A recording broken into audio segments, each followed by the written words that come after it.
할렐루야. 우리 주일 예배 오신 성도님들 주의 이름으로 축복합니다. 우리 서로 인사 좀 나누시겠습니다. 우리 옆에 앞뒤에 있는 분들 보시면서 서로 반갑습니다, 사랑합니다 인사 좀 나누시겠습니다. 네, 우린 다 믿음의 가족인 걸 여러분 알고 계시죠? 우린 다 천국에서도 영원토록 우리가 함께 하나님 아버지를 모시고 살아갈 믿음의 가족들입니다. 그렇기 때문에 여러분들이 천국에 모인 교회에서도 우리 성도들을 볼 때 남처럼 대하는 것이 아니라 믿음의 가족으로 이렇게 잘 대하고 섬기는 우리 성도들 다 될 수 있기를 바랍니다. 여러분 제발 이기적인 성도가 되시면 안 됩니다. 이기적인 성도는 교회 와서 그냥 나 혼자 은혜 받으면 되지 하고 그냥 나 혼자 은혜 받고 가는 분들이에요. 교회가 이기적인 성도가 많은 교회일수록 교회는 절대 성장하지 못합니다. 은혜가 없어요. 내 혼자 은혜 받으면 그만이 아니라 우리는 하나님께 받은 은혜를 가지고 옆에 있는 지체와 나눌 때 그 은혜가 또 더 풍성해지는 것이 그 교회의 영적인 원리인 것입니다. 여러분들이 은혜 받았으면 그 은혜 받은 은혜를 가지고 옆에 있는 성도들과 함께 그 은혜를 나누셔야 됩니다. 그래야 진짜 그게 내 신앙의 은혜가 되고 또 우리 교회에 유익이 된다는 것을 여러분 꼭 기억하시면서 교회에서 절대 외톨배기가 되지 마시고 늘 성도들과 함께하는 그런 성도들 되시기를 주의 이름으로 축복합니다. 오늘은 이신칭이 그 이후의 삶의 변화라는 제목으로 함께 말씀의 은혜를 나누도록 하겠습니다. 여러분 오늘 말씀이 비록 그렇게 무슨 맛집에 가서 먹는 그 밥처럼 그렇게 맛은 없다 할지라도 여러분이 잘 한번 들어보시면 여러분의 신앙의 현주소를 발견하는 그런 좋은 기회가 될 것이라 생각됩니다. 지금 한국교회 안에는 구원론에 있어서 치열한 논쟁이 일어나고 있습니다. 이 논쟁은 어떤 논쟁이냐면 바로 한구영구와 한구실구의 논쟁이에요. 한번 따라해 볼까요? 한구영구, 한구실구. 이 두 가지 논쟁이 치열하게 지금 대립되고 있습니다. 우리 교회가 속해 있는 장로교회에서는 한구영구의 입장을 취하고 있고 또 감리교, 침례교, 루터교, 오순절 교파에서는 한구실구의 입장을 취하고 있습니다. 그래서 한구영구가 뭐냐면은 한 번 구원은 영원한 구원이라는 뜻이에요. 따라해 볼까요? 한 번 구원은 영원한 구원. 그래서 여러분 앞자리 따가지고 한구영구이고, 한구실구는 한 번 구원은 영원한 구원이 아니다. 한 번 구원받고도 그 구원을 잃어버릴 수 있다라고 하는 것이 바로 한구실구의 입장인 거예요. 그래서 이 두 가지 이 논쟁이 지금 또 학자들 간에 많이 대립되고 있는 상황이죠. 그래서 한구영구, 한 번 구원은 영원한 구원이다라는 그런 입장을 취하는 것은 바로 장로교의 창시자인 종교개혁자 칼빈 루터의 주장입니다. 존 칼빈의 장로교의 창시자 칼빈의 주장이 바로 한구영구예요. 한 번 구원은 영원한 구원이다는 겁니다. 그래서 우리 장로교단에 있는 교회들은 하나같이 한구영구, 한 번 구원은 영원한 구원이라고 우리가 믿고 있는 것이죠. 이 칼빈이 성경을 연구하면서 칼빈의 5대 교리를 정립했습니다. 그 칼빈의 5대 교리 안에 이 한구영구의 그런 교리가 포함되어 있는 것이죠. 칼빈의 5대 교리는 이런 내용이에요. 첫째는 전적 타락입니다. 인간은 전적으로 타락해 있기 때문에 스스로는 구원에 이를 수가 없다는 것입니다. 우리 인간 스스로가 어떤 행위와 도덕과 선행을 통해서 스스로를 구원에 이르게 할 수는 없다. 이것이 전적 타락이다. 왜냐하면 인간은 전적으로 타락했기 때문이라는 것이고, 둘째는 무조건적 선택이라는 것입니다. 하나님께서 사람을 구원하시는데 구원에 이르게 하시는 하나님의 선택에는 아무런 조건이 없다는 거예요. 조건 보고 구원하는 게 아니라는 겁니다. 너는 잘생겼기 때문에, 너는 똑똑하기 때문에, 너는 뭐 백인이기 때문에, 한인종이기 때문에, 키가 크기 때문에, 착하기 때문에 그런 조건이 없다는 겁니다. 하나님의 구원은 아무런 조건이 없다. 그래서 무조건적인 선택이다. 여러분들 교회 나서 예수 믿는 사람 중에 뭐 저런 인간이 다 교회 다니나 싶을 때 있어 없어요? 그런 게 있는 거예요. 왜냐하면 조건이 없기 때문에. 하나님, 우리 보기에는 뭐 저런 사람도 다 예수 믿고 천국 가나 싶은 생각이 드는 거예요. 근데 하나님은 그 조건을 따지고 선택하는 게 아니란 것입니다. 그 다음에 제한 속죄. 예수님의 십자가 사역은 온 인류를 구원하기 위한 십자가 사역이 아니라 창세전부터 선택하시고 예정된 자들을 죄에서 구원하기 위한 십자가였다는 겁니다. 제한 속죄라는 거예요. 제한 속죄. 그래서 감리교 이런 교단, 알미니안주의 쪽으로 추구하는 감리교단은 누구든지 다 예수 믿으면 구원받을 수 있다는 것인데, 우리 장로교는 그렇지 않다는 겁니다. 예수님의 십자가는 창세전부터 선택된 자들을 위한 십자가, 제한된 속죄 사역이었다고 보는 것이 바로 제한 속죄. 네 번째는 불가항력적 은혜인데, 하나님의 구원하시는 은혜는 인간이 거부하거나 저항할 수 없다는 것입니다. 아무리 악한 사람도 하나님이 구원하시고자 하면은 그 사람이 그 구원을 거부할 수 있어 없어요? 저항할 수 있어 없어요? 없다는 겁니다. 대표적인 사람이 바로 사도 바울이지요. 예수님을 박해하고 교회를 잔멸하라고 했던 그 악한 그 사울에게 예수님 찾아오셔가지고 그를 굴복시키고 사도 바울로 만들지 않았습니까? 그게 불가항력적인 은혜라는 것입니다. 저와 여러분들도 얼마나 악한 사람들이었는데, 저만 보더라도 그런데 주님이 찾아와서 제 마음을 다 악한 마음을 녹여버리시고 주님 앞에 엎드릴 수밖에 없게 만들어서 예수님을 믿게 하신 거예요. 이게 불가항력적 은혜다 하는 것이고, 마지막 다섯 번째는 성도의 견인입니다. 성도의 견인. 그래서 이 성도의 견인이 뭐냐면, 하나님이 한번 구원받은 자는 하나님께서 끝까지 보호하시고 책임지시고 천국까지 이끌어 가신다는 것입니다. 여러분, 견인차 알죠? 견인차 사가 고장 나면은 견인차가 와가지고 차를 뒤에 묻고 어떻게 합니까? 공장까지 견인해 가지 않습니까? 끝까지 견인해 가지 않습니까? 이처럼 하나님께서 한번 구원받은 성도는 이 땅을 살아가면서 고난도 만나고 환난도 만나고 어려움도 만나지만, 때로는 믿음에서 떠날 때도 있지만 끝까지 구원해 가지고 뭐라고요? 천국에 이르게 한다는 것입니다. 이것이 성도의 견인인데, 이 성도의 견인 교리에서 항구영구라는 그런 교리가 나온 거예요. 한 번 구원은 영원한 구원이다. 하나님이 한 번 구원한 사람은 절대 그 사람 버리지 않고 천국 갈 때까지 끝까지 보호하시고 책임지신다는 것입니다. 이게 장로교의 창시자인 존 칼빈의 그 5대 교리의 내용이죠. 반면에 감리교의 창시자 요한 웨슬레는 항구실구를 주장합니다. 항구실구. 한 번 구원은 또 잃어버릴 수 있다는 겁니다. 그래서 요한 웨슬레는 구원이란 전생에 걸쳐 일어나는 과정이라고 봅니다. 우리 장로교에서는 예수님을 믿는 그 순간에 이미 우리는 칭이 의롭게 되고 거듭나고 중생했기 때문에 이 구원을 잃어버릴 수 없다고 보는 것이 장로교라면은, 감리교에서는 또 침례교에서는 이 구원이라는 것은 예수님을 믿음으로써 완전히 구원에 이르게 되는 것이 아니라, 그것은 선치적인 칭이고, 그 다음에 예수 믿고 나서도 착하게 살고 제한 짓고 하나님 잘 믿어야 최후의 완성적 칭이 구원에 이를 수 있다는 것입니다.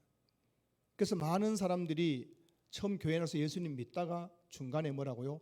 구원을 잃어버리는 경우도 많다는 것이 항구실구가 주장하는 이 감리교의 주장이에요. 그래서 감리교 교회 다니시는 분들은 여러분 지옥 갈지 모릅니다. 똑바로 예수 믿으세요. 이렇게 이야기를 하지요. 그러면 성도님들이 정신 번쩍 차려져요, 안 차려져요? 아니, 이러면 안 되겠다 싶어가 열심히 하는데, 우리 장로교단은 여러분 한 번 구원은 영원한 구원입니다 하니까 여러분들이 속으로 나 이제 구원받았다 해가지고 동태눈 돼가지고 예배드리도 흐물흐물 예배드리잖아요. 저도 앞으로 이 교파를 바꿔야겠어요. 감리교로 바꿔야겠습니다. 여러분 예수 믿고 예배 시간 졸고 하면은 지옥 갑니다. 할렐루야. 그럼 여러분 또 정신 바짝 차리고 막 예배 드리지 않겠나 싶습니다. 여담입니다만. 자, 그래서 여러분 이 두 견해가 한구 영구, 한구 실구가 지금 계속해서 지금 논쟁을 하고 있어요. 여러분들을 그런데 우리 교회는 대한예수교 장로의 고신교단에 속해 있는 교회고 저도 장로고 신학을 공부한 사람이기 때문에 우리 교회는 한구 영구의 입장을 취하고 있습니다. 이것은 칼빈의 주장이기에 앞서서 성경의 가르침이죠. 성경은 우리에게 한 번 구원은 영원한 구원이라고 말씀하고 있습니다. 여러분 잘 아시는 것처럼 예수님이 우리 죄를 위해서 십자가에 달려 죽으시지 않습니까? 그 예수님께서 우리 죄를 짊어지시고 십자가에 달려 죽으심으로 말미암아 우리가 죄에서 속죄를 받았다, 속량함을 받았다 말하지 않습니까? 근데 예수님께서 십자가 위에서 가상칠언 7가지 말씀을 하셨는데 그 가상칠언의 마지막 말씀이 뭐냐면은 요한복음 19장 30절을 보면은 다 이루었다는 말씀을 마치시고 예수님이 운명하셨다고 되어 있어요. 다 이루었다. 이것을 테텔레스 타이라고 하죠. 헬라어로요. 그러니까 다 이루었다 말씀은 예수님께서 내가 십자가 위에서 온 인류를 죄에서 구원할 그 모든 속죄 사역을 다 이루었다, 다 성취했다는 그런 말씀인 것입니다. 예수님의 십자가를 통해서 우리의 모든 죄 문제가 해결되었다는 것입니다. 거기다가 인간의 어떤 행위가 들어갈 여지가 없는 거예요. 우리가 좀 더 열심히 살고 좀 더 예수 잘 믿고 좀 더 착하게 살고 좀 더 도덕적인 삶을 살아야 우리가 구원받는 것이 아니라 예수님의 그 십자가에서 우리 구원이 완전히 성취가 되었다는 것을 말씀하고 있는 것입니다. 그래서 로마서 10장 13절에서는 누구든지 주의 이름을 부르는 자는 구원을 받으리라 라고 되어 있어요. 누구든지 예수님의 이름을 부르는 거예요. 예수님은 나의 주님이고 나의 구원자입니다 라고 그렇게 부르는 자는 구원을 받으리라, 받는다는 것입니다. 이렇게 여러분 성경이 우리에게 한구 영구에 대해서 너무나 분명하게 말씀하고 있는 거예요. 한구 영구. 한구 영구가 뭐라고요? 이게 분명히 말씀하고 있음에도 불구하고 왜 오늘날 너무나 많은 교단과 교파에서 한구 실구를 주장하는 것일까요? 한 번 구원은 영원한 구원이 아니라 한 번 구원받고도 중간에 구원을 잃어버릴 수 있다라고 주장하는 이유가 무엇일까요? 한구 실구를 주장하는 그 학자들도 성경의 근거를 제시하기도 하지만 한구 실구를 주장하는 가장 근본적인 이유는 오늘날 교회의 모습에서 일어나고 있는 현상 때문인 것이죠. 오늘날 교회 안에는 모든 사람들이 다 예수님을 믿는다고 말합니다. 할렐루야. 그럼 예수님 믿으십니까? 보세요. 다 예수님 믿는다고 말씀하세요. 진짜 믿으십니까? 다 믿는다고 말씀하죠. 그런데 이렇게 예수를 믿는다고 해놓고서는 얼마 지나지 않아가지고 교회를 한 사람 한 사람 다 떠나버리더라는 겁니다. 그리고 다시 교회에 돌아오지 않고 끝까지 예수 부인하다가 죽어버리던 일들이 있더라는 겁니다. 우리나라에는 200만 명의 가나안 성도가 있죠. 가나안 성도가 뭡니까? 교회 안 나가 성도예요. 한때는 교회에 나와서 열심히 교회를 다녔는데 어느 순간 교회 안 나오고 한평생 교회와 담담고 살다가 죽는 사람들이 그리 많은 거예요. 어떤 분이 연구에 의하면은 조사에 의하면은 가나안 성도가 200만인데 그 중에서 진짜 제대로 예배 생활, 말씀 생활, 기도 생활, 회개 생활 하는 사람들은 많지 않답니다. 대부분의 가나안 성도가 주일날 예배 안 드립니다. 성경 안 봅니다. 기도 안 해요. 일주일에 기도 안 합니다. 회개 안 합니다. 그들의 삶을 보면은 불신자하고 다를 게 하나도 없어요. 이마에다가 무슨 나 예수 믿어라고 안 써붙인 이상은 저 사람이 진짜 예수 믿는 사람인지 아닌지 모를 정도로 불신자가 똑같은 삶을 살아가는 거예요. 그런데 그들이 종교 조사를 하면은 나는 기독교, 나는 예수님 믿는 삶이라고 말을 하더란 겁니다. 그러니 한구 실구를 주장하는 사람들 입장에서는 보란 거예요. 그렇게 수많은 사람들이 교회 한때는 교회 다니다가 지금은 교회 담삼고 살고 사는 게 불신자하고 똑같이 살고 있지 않느냐. 그러니 한 번 구원받았지만 그 구원이 완전한 구원이 아니라 한 번 구원받고도 이 땅에 살면서 예수님 잘 믿고 하나님 잘 믿어야만 최후의 완전한 구원을 얻을 수 있다라고 그들이 주장하는 것입니다. 저는 24년 동안 교회에서 사역을 하면서 한 가지 중요한 것을 깨달았어요. 그게 뭐냐면은 교회 안에 있다고 다 예수님을 믿는 것은 아니다는 사실이에요. 여러분들이 지금 제가 예수 믿습니다 할 때 다 예수 믿는다 했지만은 여러분 중에 진짜 예수님 믿기 때문에 믿는다고 하는 분도 계시고 예수님이 믿는 것이 뭔지도 모르기 때문에 그냥 무조건 예수 믿는다고 하는 분도 계신다는 것을 저는 알고 있습니다. 교회 안에는 예수님을 지식적으로 아는 사람이 있고 예수님을 인격적으로 영접해서 예수님을 믿는 사람이 있는 거예요. 그런데 문제는 뭐냐면은 예수님을 지식적으로 아는 것을 가지고 예수님을 믿는 것이라고 오해하고 착각하는 사람들이 교회 안에 너무나 많다는 거예요. 그럼 예수님이 우리 죄를 위해서 십자가에 달려 죽으셨습니다. 그 예수를 믿으면 우리가 죄에서 구원받고 죽어 천국 갑니다. 이걸 아는 것은 지식입니다. 지식. 이거 예수 믿는 게 아니에요. 예수 믿는 것이란 예수님의 십자가와 부활의 복음의 말씀을 듣고 내가 얼마나 죄인이었는지를 깨달아서 자신의 죄에 대해서 통해 자복을 하면서 가슴을 치며 회개를 하고 내가 이 죄에서 벗어날 길은 이 죄에서 구원받을 길은 예수님밖에 없음을 알아서 그 예수님을 내 마음의 중심의 주인으로 구원자로 믿고 영접하는 것, 이게 예수 믿는 것이거든요. 그런데 오늘날 교회 안에는 이런 과정이 생략된 사람들이 얼마나 많은지요. 한 번도 자기 죄에 대해서 가슴을 치며 회개해 본 적이 없어요. 내가 예수 믿기 전에 내가 얼마나 죄인인지, 악독한 인간인지, 죄악된 인간인지, 죄인 중에 개수인지를 깨닫지 못하고 한 번도 내 죄를 회개해 본 적이 없고 예수 아니고서는 내가 죄에서 구원받을 길이 없음을 알아서 그 예수님을 꼭 붙잡고 그 예수님을 내 마음의 중심에 받아들인 그런 경험이 없는 사람들도 나는 예수 믿고 있다라고 말을 하고 있더라는 것입니다. 지금 한국교회 안에는 너무나 많은 사람들이 예수님을 지식적으로 아는 자리에 머물러 있는 거예요. 그러면서 스스로는 나는 예수님을 믿는다고 말합니다. 제가 말씀드린 적이 있습니다만 부목사 시절에 제가 섬기던 교회에 은퇴 권사님 한 분이 등록을 하셨어요. 이제 저희 교구이기 때문에 제가 신방을 가게 되었습니다. 이 권사님은 이전 교회에서 열심히 시무권사로 교회를 섬겼던 분입니다. 이분은 세례 받을 때 나는 예수님을 믿습니다. 신앙 고백하고 세례를 받았습니다.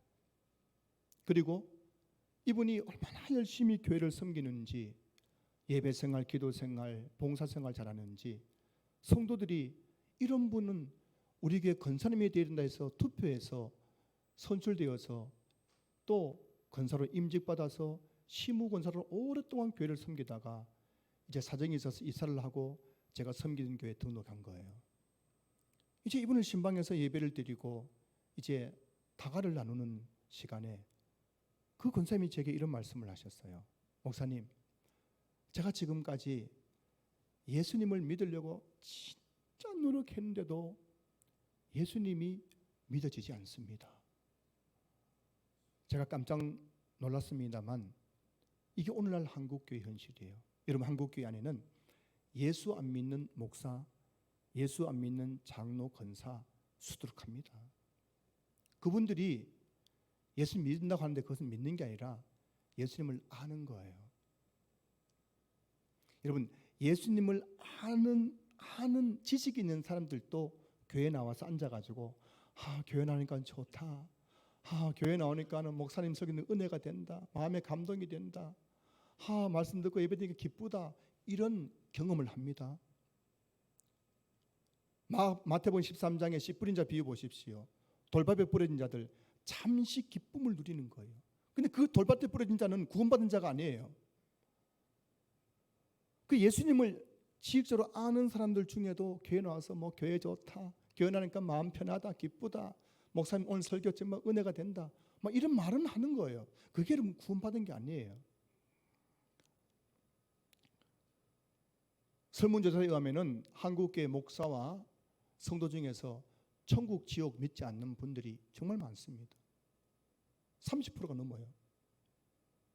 그 수치에 되면 우리 교회 30%는 천국 지옥 안 믿는 거예요. 그 조사에 의하면은. 여러분, 우리가 예수님 믿는 이유가 뭘까요? 천국과 지옥이기 때문에. 궁극적인 이유는 그것이죠. 그런데 예수님을 믿는데 천국 지옥을 안 믿는다, 천국 지옥을 안 믿는다, 그거는 넌센스입니다. 그건 궤변이에요. 궤변.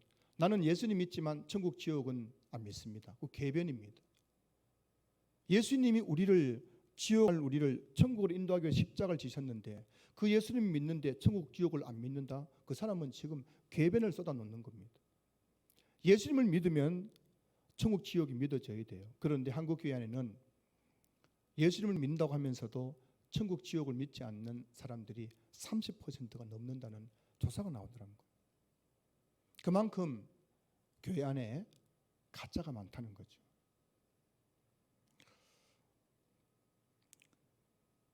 그래서 항구실구를 주장하는 사람들 입장에서는 한번 구원받은 후에도 구원을 잃어버리는 경우가 많다고 주장한 이유가 바로 여기 있는 거예요.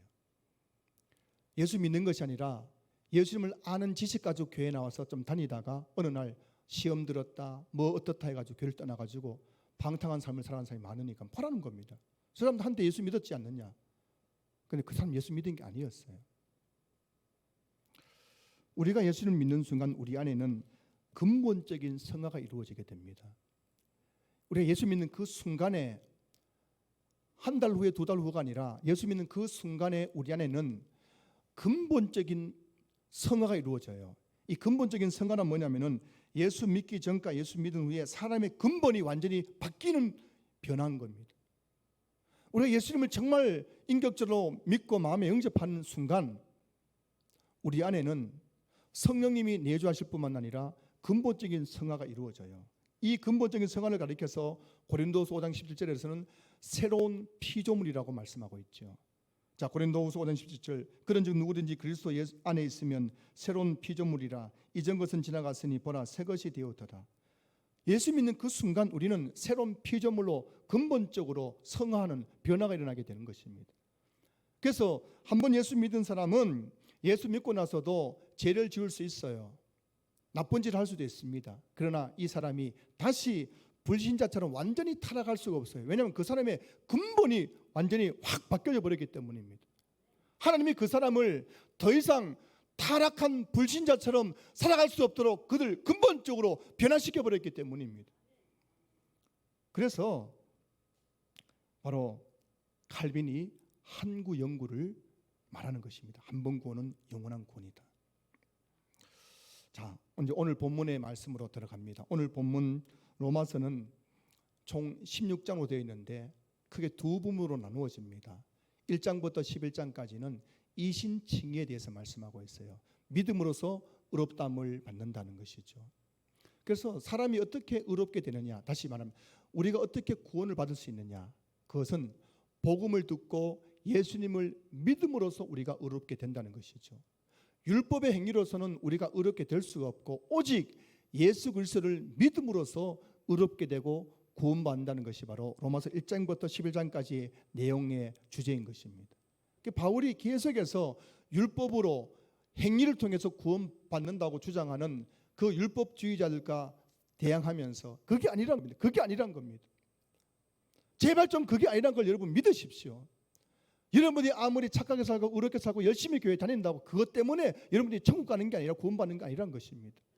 우리가 구원받는 것은 오직 뭐라고요? 예수 그리스도의 그 십자가의 그 구속을 내 것으로 받아들일 때에 그때 우리가 구원받는다는 것입니다. 이게 로마서 1장부터 11장까지 내용, 이신칭에 대한 내용이고 12장부터 16장까지 내용은 그렇게 이신칭의를 통해서 구원받은 성도들이 이제 어떻게 살아가야 될 것인가, 진짜 예수 믿고 구원받았다면은 그 사람의 삶에는 이런 변화가 나타날 것이라고에 대해서 말하고 있는 것이 바로 로마서 12장부터 16장까지의 내용이라는 것입니다. 그래서 오늘 본문 12장 1절 보면은 그러므로라고 했어요. 그러므로. 이 그러므로라는 것은 앞의 내용에 대한 결론을 제시하는 접속사거든요. 그 보십시오. 로마서 1장부터 11장까지 예수님을 믿음으로써 의롭게 됩니다. 그러므로 예수 믿고 의롭게 되고 구원받은 사람은 이렇게 삶의 변화가 나타나야만 합니다라고 말하는 것이 로마서의 전체 내용인 줄로 믿습니다.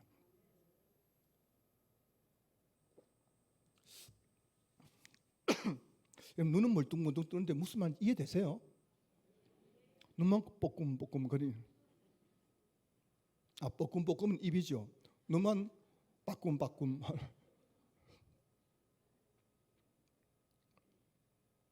예수 믿고 구원받았습니다.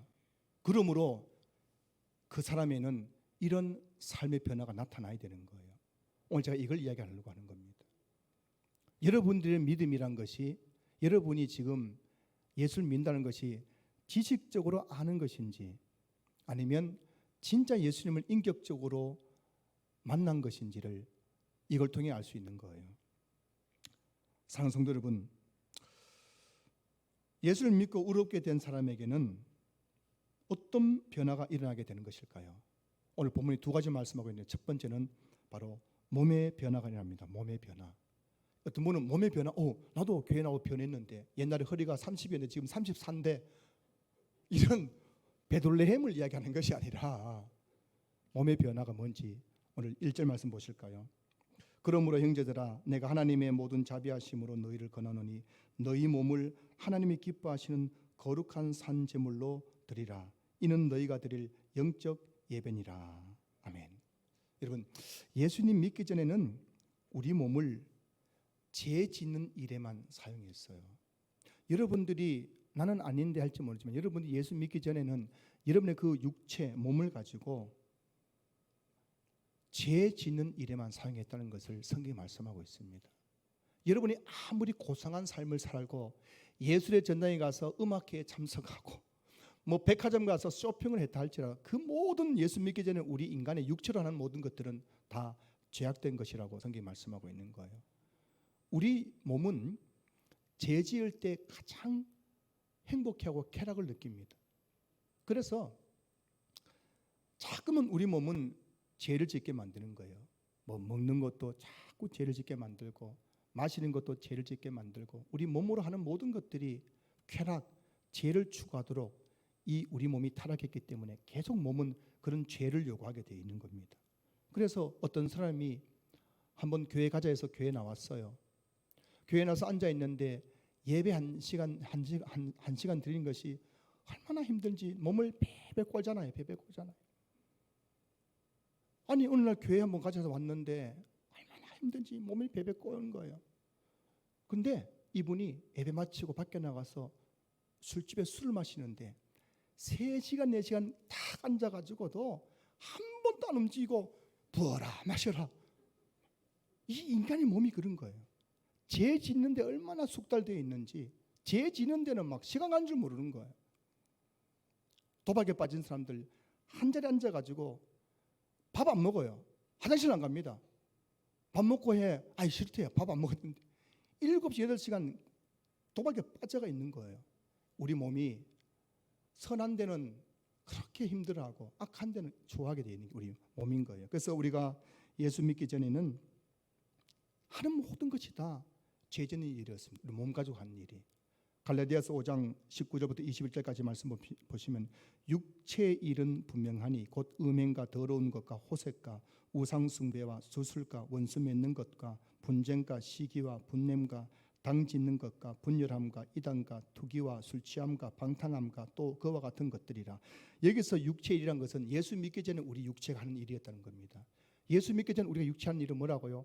아무리 고상한 것 같고 무슨 성인군자 같아도 알고 보면 그 하는 짓이라고 뭐라고요? 음행, 더러운 것, 호색, 우상숭배, 주술, 원수 맺고 분쟁, 시기, 분냄, 당 짓고 분열하고 이런 방탕한 삶을 살았다는 것입니다. 이게 여러분 예수 믿기 전에 우리 육체가 추구했던 것들이에요. 그러니 여러분 사실 부끄러운 거예요. 부끄러운 거예요. 지나간 나의 날들 돌아보면 우리가 참 부끄러운 거죠. 내가 왜 그렇게 살았던가 싶은 거죠. 이 내 몸을 가지고 왜 그렇게 내 몸을 제약된 일에 그렇게 내가 허비하고 살았던가 막 후회가 돼야 되는 거예요. 그런데 예수를 믿고 나면 그때부터 우리 몸에 변화가 일어나는 거예요. 변화가 일어나는 거예요. 어떤 변화입니까? 너희 몸을 하나님이 기뻐하시는 거룩한 산제물로 드리라. 그때부터는 이 내 몸을 가지고 내가 어떻게 하면 하나님을 기쁘시게 하는 삶을 살까? 내가 어떻게 하면 거룩한 삶을 살까? 막 이런 삶의 몸의 변화 나타나는 거예요. 옛날에는 즐기던 술이를 또 이제 딱 술잔 잡으면은 내 이러면 안 되지 싶은 마음이 생기고, 어떤 집사님은 길 가다가 저하고 딱 맞췄는데 담배를 꼬라물고 한 대 탁 빨아 당기다가 들키니까는 탁 뒤로 하고 연기를 뱉어야 되는데 못 뱉기고 삼켜버리고, 그 부끄러운 줄 아는 거예요. 이러면 내가 이러면 안 되지. 그분에게 희망이 있는 거예요. 그런 사람이 희망이 있어요. 내 몸으로 이러면 안 되지. 내가 이렇게 이런 걸 하면은 하나님이 기뻐하지 않으시지. 이게 여러분 변화의 변화.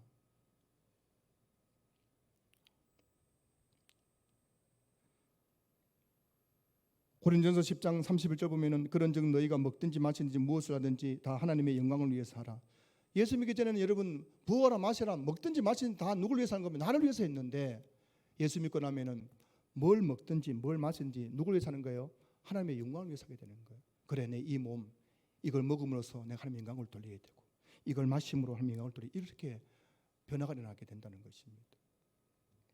예수 믿기 전에는 내가 기뻐하는 일을 위해서 내 몸을 사용했어요. 그런데 예수 믿고 믿은 후에는 하나님이 기뻐하시는 거룩한 산제물로 드리라. 하나님이 기뻐하시는 일을 위해서 내 몸을 산제물로 드리는 삶을 살아가게 된다는 것입니다. 지난 목요일 저녁 어둠이 밀려오는 시간에 어떤 분이 교회에 들어오셨어요. 로비에서 딱 모셨습니다. 성도님 왜 이 시간에 교회에 오셨습니까? 이분이 우리 교회 청소한 구역을 맡았는데 목요일 날 교회 또 봉사를 하느라고 막 힘이 들어서 몸살이 나가지고 힘들어 못 나오다가 토요일 저녁에 아니지, 내가 이러면 안 되지, 내가 청소해야 되지. 아마 제가 그는 제 혼자 생각하는 겁니다. 그 이분이 청소로 왔대요. 그래서 이분이 내가 이렇게 교회 성도들을 위해서 주일 예배를 위해서 내가 맡겨진 구역을 청소해야만 하나님이 기뻐하시겠지. 그래서 이분이 아픈 몸을 이끌고 힘들게 교회에 나와가지고 그 청소하는 모습을 봤습니다. 여러분, 이게 진짜 구원받은 자의 삶에 나타나는 몸의 변화인 거죠. 예수 믿기 전에는 힘들면 힘들고 말면 말고 내 몸 하나 그냥 내 마음대로 하는 거예요. 그러나 이제는 아무리 힘들더라도 아무리 몸이 아프더라도 피곤하더라도 이 내 몸, 주님의 피값 사신 이 내 몸이기 때문에 내 유익이 아니라 주님의 유익에 사용해야 되지. 이런 마음이 불쑥불쑥 내 마음속에 일어나서 내 몸을 통해서 자꾸만 하나님의 영광이 드러나고 내 몸을 통해서 자꾸만 하나님이 기뻐하는 일을 하게 되는 것, 그리고 불의한 삶이 아니라 거룩한 삶으로 내 몸을 산점을 드리려고 하는 것, 이게 바로 예수 믿는 자에게 나타나는 바로 몸의 변화라는 것입니다. 사랑하는 성도 여러분, 여러분은 어떻습니까? 예수 믿기 전과 예수 믿은 후에 여러분의 몸에 변화가 일어나셨습니까? 몸무게의 변화 말고요. 여러분의 육체로 하는 일의 변화가 일어났습니까? 그렇게 즐기던 것들 끊으셨습니까? 그렇게 추구하던 죄의 탐닉들을 끊으셨어요? 여전히 예수 믿기 전 지금이나 똑같이 살아가고 계십니까? 여러분의 몸으로 하나님의 기뻐하신 일을 하고 계십니까? 여러분, 예수를 믿으면은 우리 안에 성령님이 들어오시고 우리 몸은 성령의 전으로 바뀌게 되는 거예요. 예수 믿기 전에는 우리 몸은 마귀의 전이었어요. 마귀의 집. 그래서 온갖 죄를 지었습니다. 그러나 예수를 믿고 나서는 마귀는 내게서 떠나가고 내 안에 성령님이 임재하셔서 내 안에 내 몸은 거룩한 집, 성전으로 바뀌게 된 겁니다.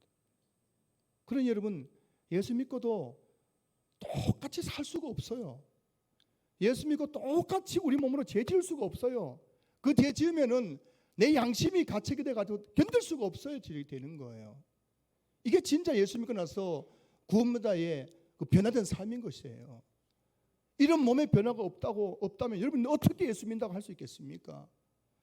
예수 믿기 전이랑 후나 똑같은데 어떻게 여러분들이 진짜 내가 예수 믿고 구원받다 할 수 있겠어요? 예수님을 아는 것에 불과한 거예요. 우리 신앙교회에 어떤 성도님들에게 이런 몸의 변화가 일어날 수 있기를 주님의 이름으로 축원합니다. 예수님을 믿고 의롭게 된 사람에게는 어떤 변화가 일어나게 되는 것일까요? 두 번째는 마음의 변화가 일어납니다. 마음의 변화. 자, 오늘 보면 2절 보세요. 너희는 이 세대를 본받지 말고 오직 마음을 새롭게 함으로 변화를 받아 하나님의 선하시고 기뻐하시고 온전하신 뜻이 무엇인지 분별하도록 하라. 예수 믿기 전에는 우리 마음은 어떤 상태였을까요? 예수 믿기 전 우리 마음의 상태. 예레미야 17장 9절 보면은 만물보다 거짓되고 심히 부패한 것은 마음이라 누가 능히 이를 알리오마는. 여러분, 예수 믿기 전 우리 마음은 거짓되고 심히 부패했어요. 그래서 예수 믿기 전에 인간의 그 마음은 완전히 거짓되고 심히 심각할 정도로 부패했어요. 얼마만큼 부패했냐면은 로마서 1장 28절부터 31절까지 내용 보시면은 또한 그들이 마음에 하나님 두기를 싫어하며 하나님께서 그들의 그 상실한 마음대로 내버려 두사. 그 불신자들의 마음의 상태입니다. 어떤 상태냐면은 합당하지 못한 일을 하게 하셨으니 곧 모든 불의, 추악, 탐욕, 악의가 가득한 자요, 시기, 살인, 분쟁, 사기, 악독이 가득한 자요, 수군수군하는 자요, 비방하는 자요, 하나님께서 미워하시는 자요, 능욕하는 자요, 교만한 자요, 자랑하는 자요, 악을 도모하는 자요, 부모를 거역하는 자요, 우매한 자요, 배약하는 자요, 무정한 자요, 무자비한 자라. 이게 바로 여러분 예수 믿기 전에 우리 마음에 담겨 있던 것들이에요. 얼마나 부패하고 더럽고 추악합니까? 여러분 마음속을 까발리면 여러분 부끄러워서 다 도망갈 거예요. 이게 예수 믿기 전에 우리의 마음이에요. 마음. 여러분, 그러니 지금 이 세상 사람들이 이런 마음 가지고 살아가고 있는 거예요. 예수 못 만난 사람들은 지금 이런 마음, 그 마음속에 있는 것이 뭐라고요? 오늘 로마서 1장 28절 3절 나오는 그 내용들이 마음속에 다 담겨 있으니 그런 인간들이 이 세상을 움직이잖아요. 정치를 하고 경제를 움직이고 사회를 움직이니까는 이 세상이 제대로 돌아갈 수 있겠습니까? 없다는 거예요. 여러분, 유토피아는 없습니다. 이 땅에 유토피아 없어요. 어떤 대통령이 나타나고 어떤 무슨 장관이 나타나고 어떤 사람이 경제인이 나타난다 할지라도 그들 마음이 예수 없는 마음은 완전히 부패하고 타락하고 거짓되어 있기 때문에 그들이 이 땅을 거룩하게 유토피아로 만들 수 없다는 걸 아셔야 되는 겁니다. 요즘 흉악 범죄자들이 많지 않습니까? 아셔야 됩니다. 제가 이 말씀 드린 이유는 제가 대형교회 목사면 이 말씀 못 드려요. 왜냐하면 유튜브에 설교 다 나오면 막 비난하기 때문에. 저는 제 설교 된 사람이 없기 때문에 말씀드리지만은 불신자들은 하나같이 잠재적 흉악 범죄자들입니다. 왜냐하면 그들의 마음이 이렇게 부패해 있기 때문인 거예요. 언제 그들이 그 마음이 폭발해 가지고 살인하고 간음하고 강간을 저지르고 악을 행할지 모르는 거군요. 그 중에 몇몇 사람들이 마음에 담아있던 것이 밖으로 폭발하니까는 그는 흉악 범죄가 되는 것이지 모든 인간의 마음이 이렇게 부패하고 타락해 있기 때문에 언제 그 사람들이 폭발할지 모르는 겁니다. 그러니 여러분, 우리 이 땅을 살아가면서 기억할 것은 예수 그리스도밖에 우리에게 소망이 없다는 걸 아셔야 되는 겁니다. 인간에게 소망 두지 마십시오. 어떤 인간도 그 인간 마음을 들여다보면 로마서 1장 28절 31절이 그 안에 가득 찬 거예요. 그게 인간의 실체입니다. 그 인간의 마음이에요. 그런데 그런 그것이 인간의 마음의 상태란 것입니다. 여러분 중에 예수 믿기 전에 행복하게 살았던 분 계세요? 나는 예수 믿기 전에 행복하게 살았다. 교회 나오기 전에도 한 분도 안 계세요. 여러분 만약에 행복하게 있었으면 교회 나오셨겠습니까? 여러분 교회 안 다니고 행복했으면 교회 절대 안 나옵니다. 그런데 사는 게 지긋지긋하고 사는 게 지옥이고 너무너무 내가 한번 살아보려고 교회 나온 것도 아니겠어요? 그래 안 그래요? 여러분 사는 게 진짜 이게 지옥 같고 내 마음이 지금 완전히 지옥 같고 너무 불행하고 그래가지고 여러분들이 한번 살아보겠다고 교회 나오신 거예요. 자, 그래서 교회 나와서 예수를 믿고 구원을 받으면 그 다음에 어떻게 됩니까? 그 다음에 어떻게 되냐면은 오늘 2절 보시면 오직 마음을 새롭게 함으로 변화를 받아 마음의 변화가 일어나게 된다는 것입니다. 여러분 예수님 믿으면 반드시 그 다음에 마음의 변화가 일어나게 되는 거예요. 마태복음 5장 8절 마음이 청결한 자는 복이 있나니 그들이 하나님을 볼 것이요. 예수를 믿으면 우리 마음이 청결해지게 됩니다. 시궁창처럼 그렇게 시꺼멓고 더러웠던 우리 마음이 깨끗해지게 되는 거예요. 에베소서 5장 9절 보시면 빛의 열매는 모든 착함과 의로움과 진실함에 있느니라. 예수님을 믿으면 우리 마음속에 착함과 의로움과 진실함의 열매가 맺혀지게 되는 겁니다. 요한복음 14장 20절 보시면 평안을 너희에게 주노니 끼치노니 곧 나의 평안을 너희에게 주노라. 내가 너희에게 주는 것은 세상이 주는 것과 같지 아니하리나 너희는 마음에 근심하지도 말고 두려워하지도 말라. 예수님 믿기 전에는 늘 마음에 근심과 두려움이 가득했는데 예수님 믿고 교회 나왔더니 내 마음에 있는 근심과 두려움은 사라지고 세상이 줄 수 없는 마음의 평안이 내 마음을 가득히 채워지는 것.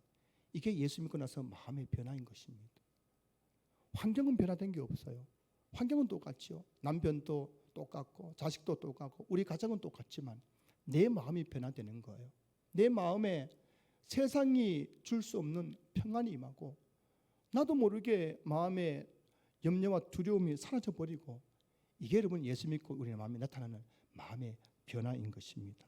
사랑하는 성도 여러분, 예수를 믿기 전과 믿은 후에 여러분의 마음에 변화가 일어나셨습니까? 여러분 정말 예수 믿고 나서 내 마음에 어떤 변화가 일어난지를 한번 심각하게 진지하게 생각해 보셔야 됩니다.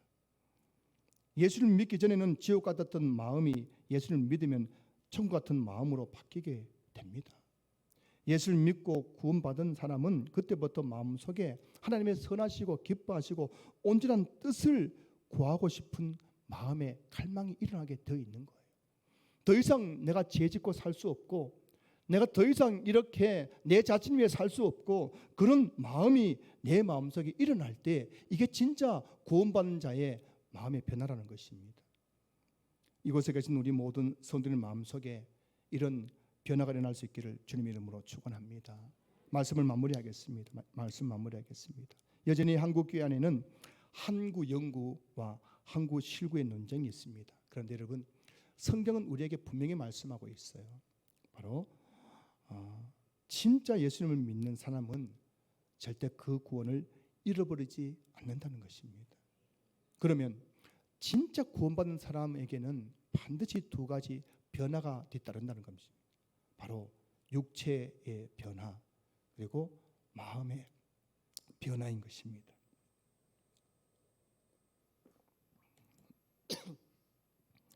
성도 여러분 정말 변화하셨습니까?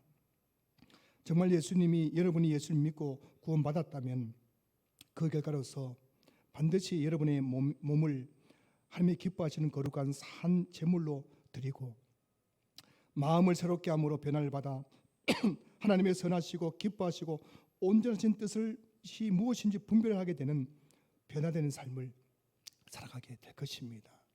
이런 변화의 삶이 여러분에게 일어날 수 있기를 주님의 이름으로 축원합니다.